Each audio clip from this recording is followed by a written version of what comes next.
হয়, আমি খুব কষ্টৰে ইয়াত থাকিবলগীয়া হৈছে। আমাৰ সকলোখিনি শেষেই হৈ থাকিলে আৰু গৰু ম'হৰ পৰা ইত্যাদি কৰি মাত্ৰ মানুহকেইটা বাচি আছোঁ। পানীটো এইখিনি গোটেই মানে গাঁৱৰ অৱস্থাই নাই।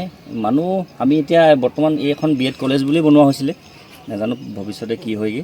আমি এতিয়া গাঁৱৰ প্ৰায় 70-80 ঘৰ মানুহ ইয়াতে আছোঁ। তাৰপিছত ঘৰলৈ 2-1 ঘৰ যাব পৰা হৈছে, যিবিলাকৰ তলটো ফ্ল' আছে, পানীটো সিঁচি মানে ধুই মেলি ৰৈছে আৰু। কিন্তু যিখিনি কেঁচা ঘৰ সেইখিনি মানুহখিনি কিন্তু যাব পৰা নাই আৰু নোৱাৰেও পটককৈ যাব, কাৰণ বেৰৰ মাটিটো এৰাই গৈছে, য'লৈকে পানীয়ে বুৰিছিলে এৰাই এতিয়া ঘৰবিলাক ভাগি ভাগি গৈছে। এতিয়া নাজানো কিমান দিন ইয়াত থাকিবলগীয়া হয়। এই অঞ্চলটো ভাড়া ন।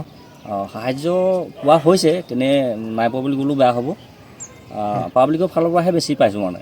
এই চৰকাৰী যিকেইটা ৰেচন সেইকেইটা পাইছোঁ আৰু এনেকৈ আঁঠুৱা কি আমাৰ যিটো যে 15,000 মানকৈ পইচা দিছিলে, প্ৰায় 2-এজন মানুহ সোমাইছে, সেই এমাউণ্টটো যাতে বঢ়াই দিয়ে, কাৰণ 15,000 আমি কি পাম কওক, আমি 3 মানটো টিং নাপাওঁ। আকৌ বাঁহ বেত আমাৰ হাজিৰা কৰা মানুহ ইত্যাদিখিনি থাকিলে 15,000টো আমি এটা ঘৰ কোনেও উলিয়াব নোৱাৰে, আমি বুলিয়ে নহয় মানে। গতিকেলৈ সেই এমাউণ্টটোকে যদি বঢ়াই দিয়ে চৰকাৰৰ প্ৰতি সেইটোৱে আহ্বান থাকিলে। ইয়াত থাকি এনে কি হ'ব, আমাৰ তাত গ'লোঁ যিদিনাখন আমাৰ প্ৰথম বানপানী হৈছিলে, বানপানীৰ দিনাখন আমি ধৰক ঘৰত ওখ মানে হেৰি এটা আছিলে আৰু মানে ধান থোৱা ঘৰ, ধানো তেনেকৈ থোৱা নাছিলোঁ। আমি বৰ বস্তুবিলাক অলপ অলপকৈ তাত থলোঁ। বিশেষ যে এইখিনি থাকিলে আমি গম নাপাওঁ। তাৰপিছত এতিয়া পানী শুকালৰ গলত দেখিলোঁ এইখিনি কিতাপ পত্ৰ যিখিনি যাৱতীয় বস্তু সেইখিনি আমাৰ লোকচান হৈ গ'ল।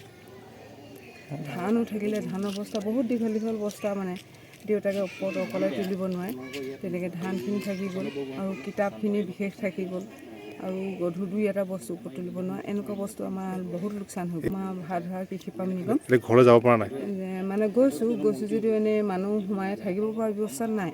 এনেই গৈছোঁ আহিছোঁ, বস্তু যিবিলাক লোকচান সেইবিলাক ধুই মেলি মানে অকল হেৰি কৰিছোঁ।